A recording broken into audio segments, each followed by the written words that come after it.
Well, a little bit about myself. Jack Cuzzocrea. I'm a high school student at El Segundo High School in Los Angeles. I'm a graduating senior, hoping to I'm going to UC Santa Barbara in the fall. Okay, And then I'm help with Disruptive Quarterly. We're doing an issue on Nashville for this quarter. So yeah, cool. we're just looking for your story, a little bit about yourself, a little about Urban Green Lab as well. So Okay. I got some prepared questions. So you're Jack, not I'm Demetrio. I'm Jack. Dimitrio's my dad. Okay. Same last name. Thank you. I saw Demetrio show up on your screen, so I Oh thought, yeah, I'm on his computer right now.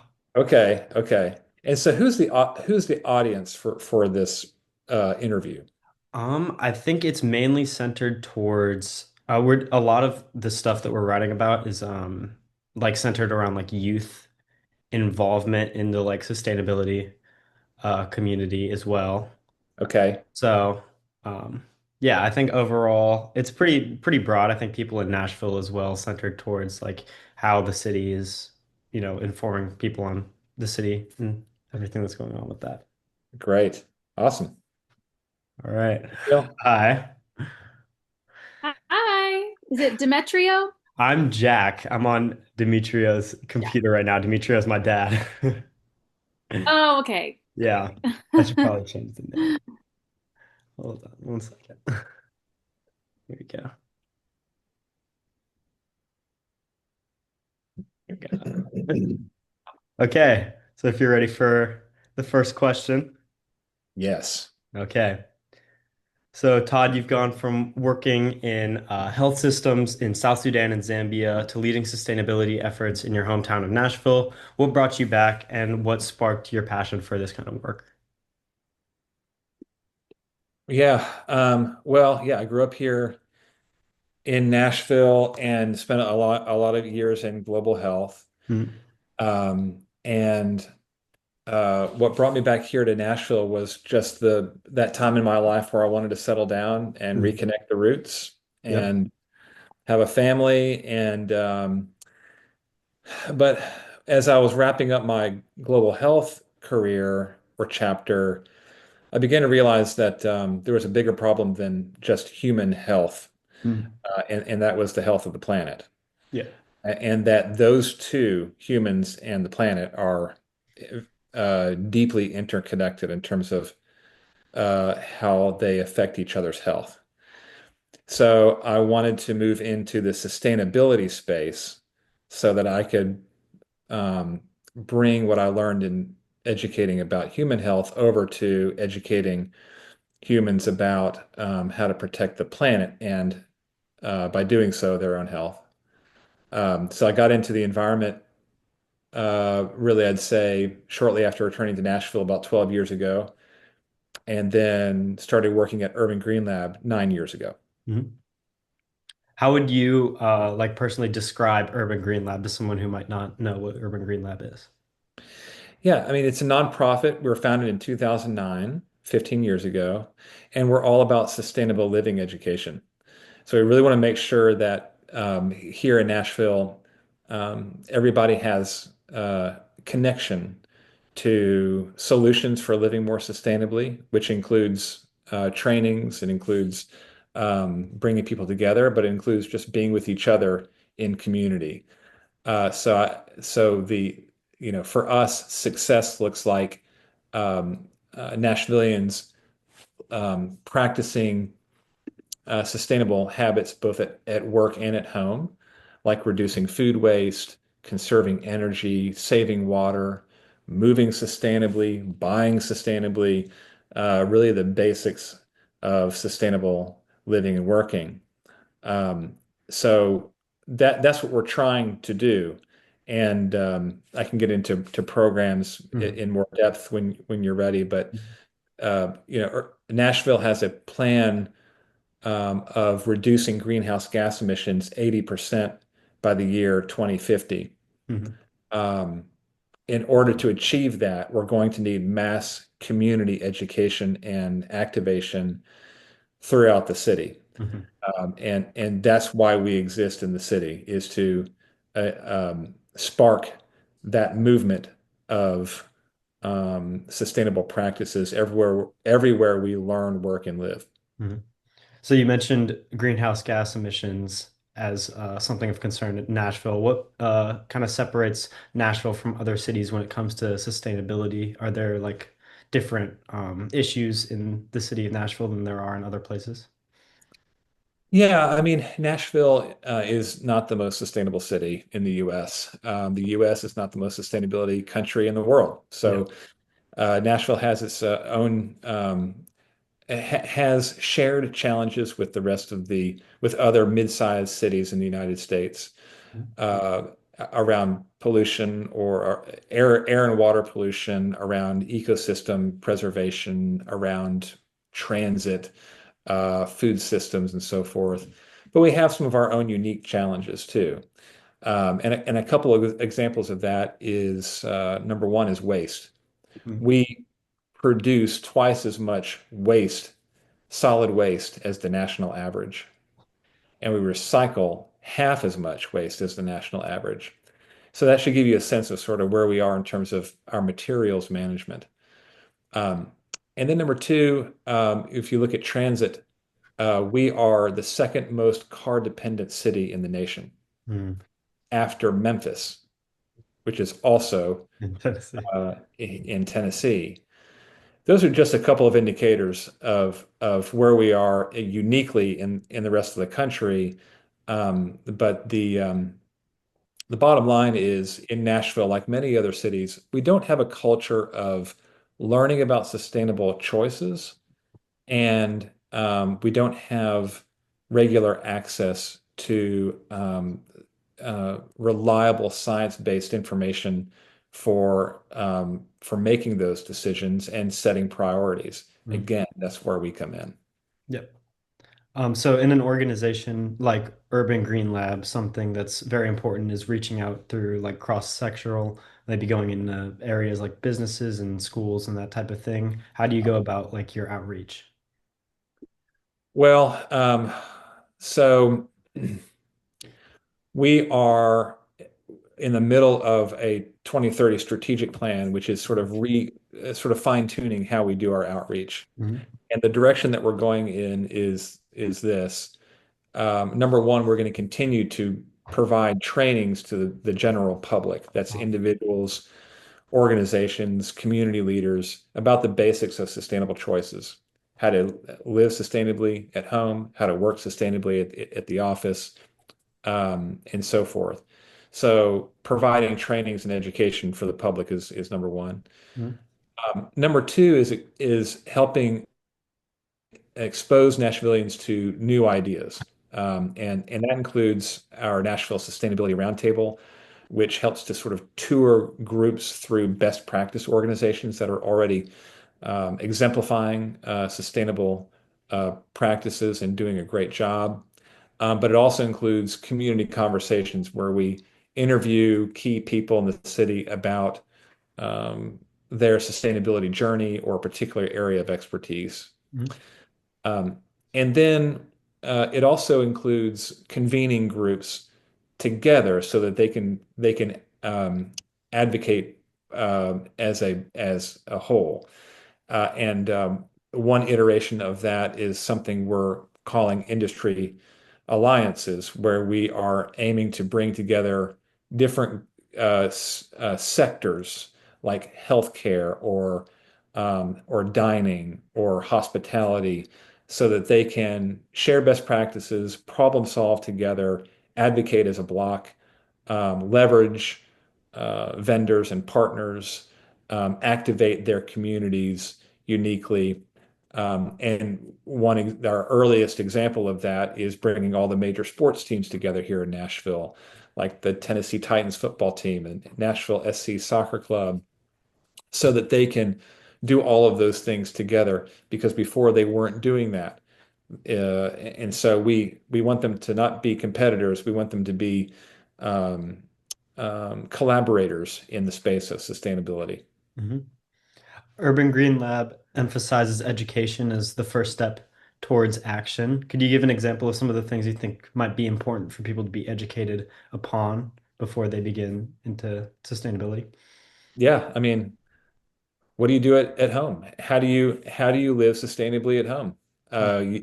People pick up bits and pieces of how to live sustainably at home through social media or through commercials, um, and but sometimes it helps to be sort of informed by a professional about what the top solutions are for living sustainably at home.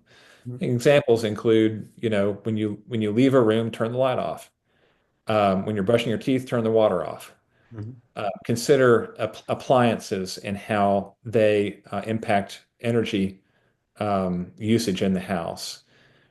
Freeze your leftovers. That helps to reduce food waste. Same with using small plates or meal planning. There are dozens of things that you can do in your own household to live more sustainably, and that's for us. We're not interested in talking about um, at Urban Greenlight. We're not interested in talking about really complex issues of circularity and so forth. We just want people to know the basics of living sustainably, something they can do today, this afternoon, that is low cost. And also when people, we also believe that everyone is already on a sustainability journey, whether they knew it or not.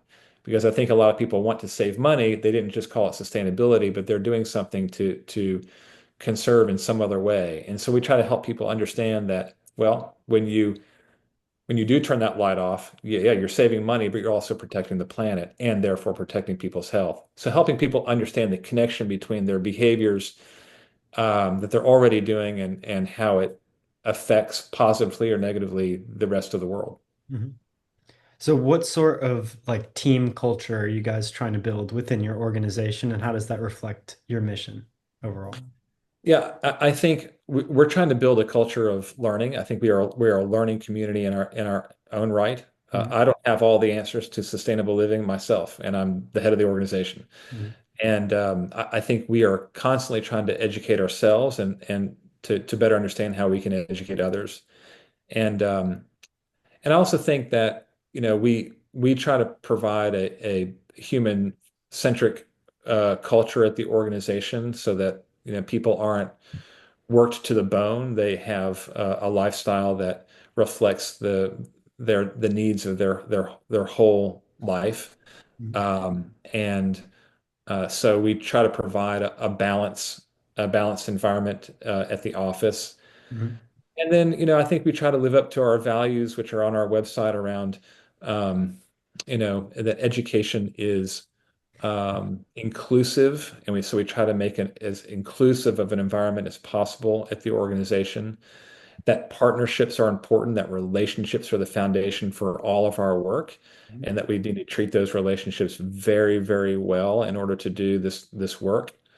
Um, so yeah, I think the culture is one of learning, human centeredness, value forwardness, um, and flexibility. And I think that's a pretty good combination in my book. We're always working to shape that culture, but yeah, that's where we're aiming. Mhm.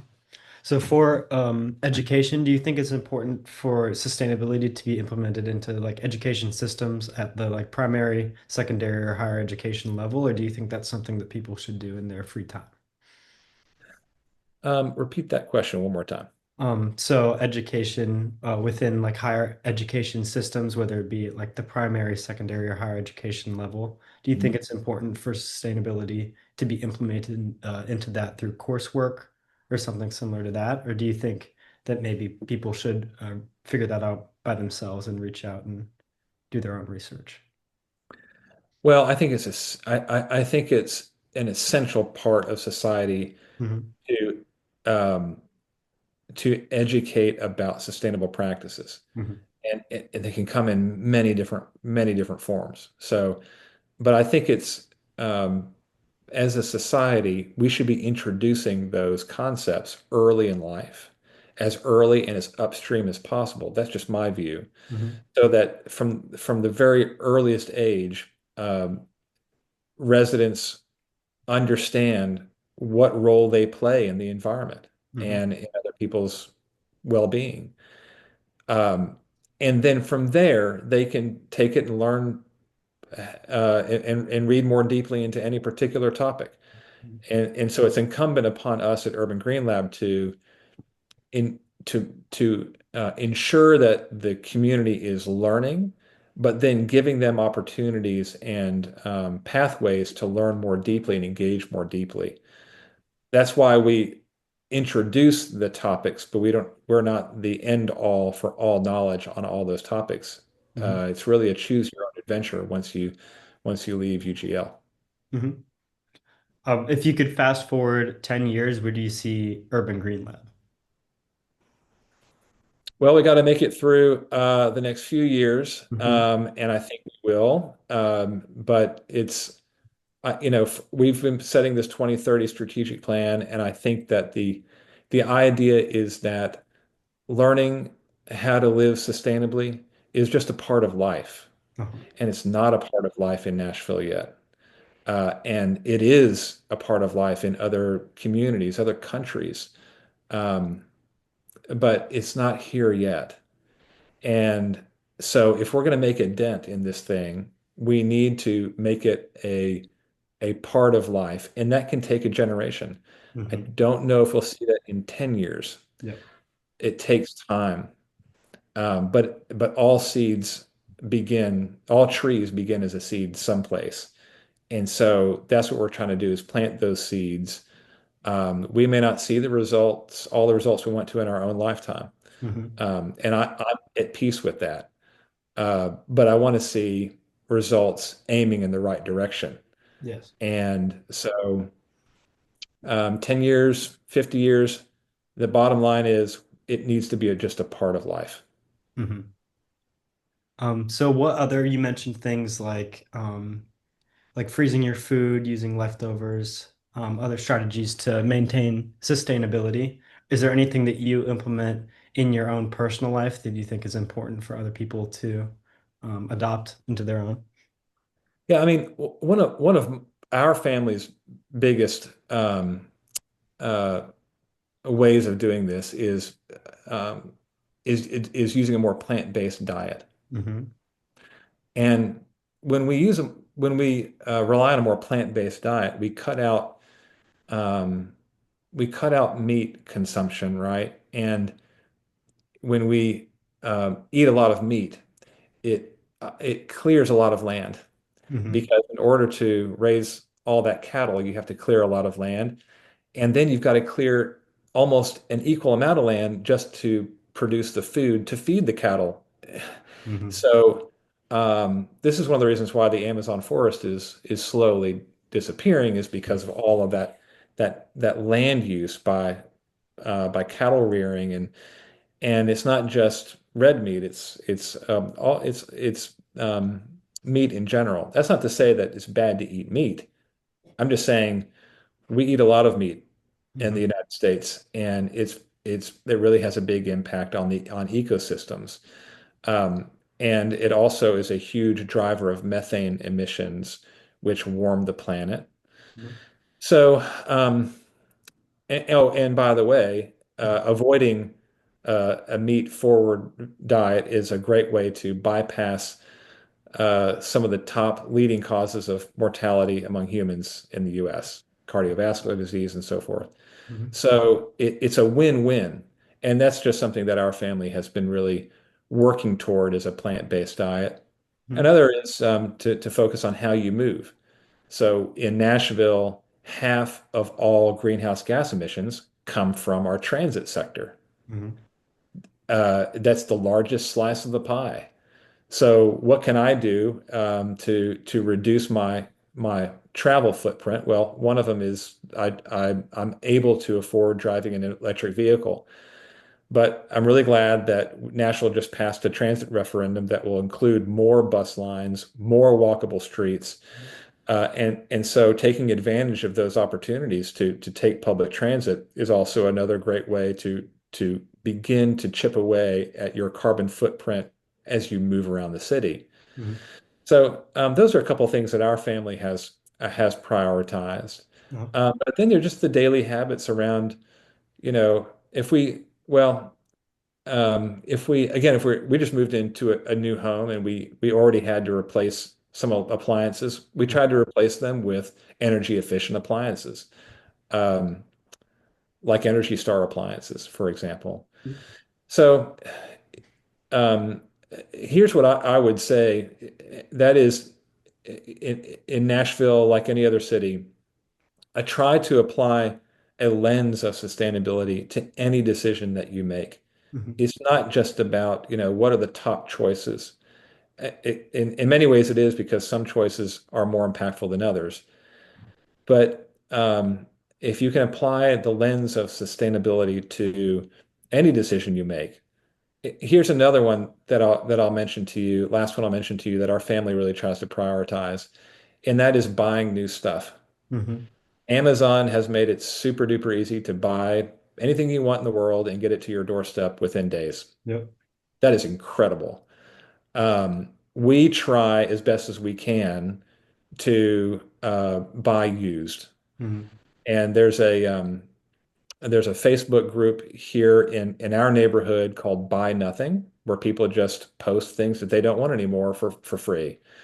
Or Facebook Marketplace, where you can buy new furniture. We just bought a new dining table from Facebook Marketplace. So the idea is to buy used. You keep from producing a new dining table, and you also save money, and you meet someone in the community that you didn't meet before, and Mhm. you may get to know them and become friends. So Mhm. those are a few of the things that we try to do. Yep. Outside of the topic of sustainability, what do you love about Nashville and what made you want to center your company and organization here? I just think Nashville's such an exciting place to be. There's a great music scene. The Mhm. healthcare industry is big here. Tech is now moving in. Sports teams are cool. All that stuff is flashy and fun, but it's growing quickly. But one of the things I love about Nashville is while it's growing, it's not losing its small town feel. Mhm. And so it feels to me like a city that's trying to grow up, but not forget what it's like to be a kid. And I think the sense of community here is really strong. The nonprofit sector community is outstanding. We have more nonprofits per capita in Nashville than anywhere else in the country. And that says something about the community, about how much it cares, how creative it is to finding solutions to really difficult social issues. Um, and it doesn't take but 15 minutes to get out into the countryside, and you're in the Green Hills, or you're near a stream or a great camping spot. So there are a lot of things that I love about Nashville. Huh? But at the end of the day, this is a place that cares about community, and that's something that I personally need in my life. Mhm. What's one lesson about community sustainability or leadership that you think that you wish that more people understood? About community or Community sustainability or leadership. sustainability or leadership. Yeah. Um, Or you could just say one lesson in general. uh, yeah, I think it's to me, leadership is about listening. Hmm.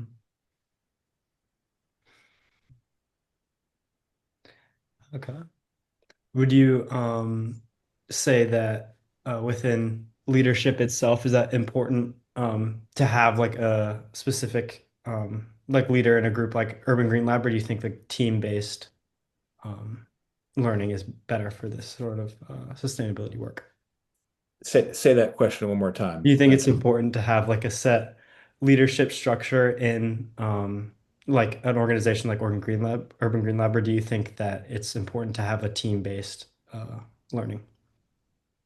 Well, you've always got to have someone who says, okay, here's at the end of the day, here's the direction I think we need to be going. Uh-huh.